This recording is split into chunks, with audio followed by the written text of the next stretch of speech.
In 1969, Neil Armstrong spoke those famous words, "That's one small step for man, one giant leap for mankind."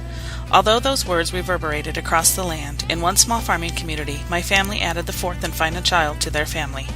Vietnam and Woodstock may have been hearty conversations in some cities. Life on the plains was much simpler. Life is shaped by the experiences, both globally and locally. Simple things from satellite television offered multiple stations without having to rotate the antenna on the house to watch those two previous stations.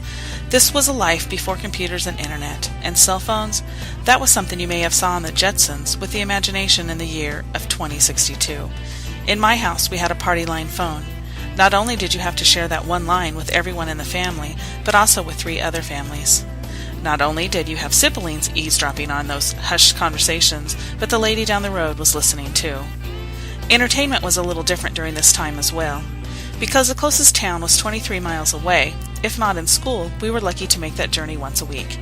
To play baseball, there was only 2 of us, me and my brother. So to have a game, we played against the barn with ghost runners. With any luck, the ball didn't sail over the barn, or the retrieval process became much more difficult. Bases, you might ask? What did we use to run around? Whatever we could find. Keep in mind, we played in a corral next to the barn. What shaped us? What made us who we are today? Hard work, determination, a desire to achieve our goals. Yes, those all play a role in what we do, but global incidences make changes as well. In the 1980s, there was controversy with Iran. I remember Reagan's authority in the hopes that things would end positively.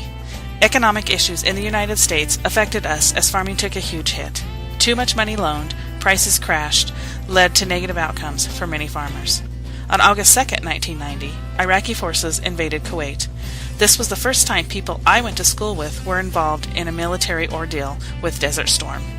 By the end of September, there were nearly 200,000 American personnel in Saudi Arabia. 1999, the shootings at Columbine High School rocked Colorado as well as the world. My son was not even 9 years old, and my daughter was only 7. Although they were young, it was something we had to discuss at home.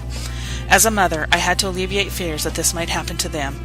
Unfortunately, the years that followed brought many more tragedies at school, which has shaped their education world. The next event shaped our generation was the terrorist attacks on September 11, 2001. For my generation, this will be the question of, where were you when the attack happened? I remembered I was driving to work, listening to the radio when the first plane hit.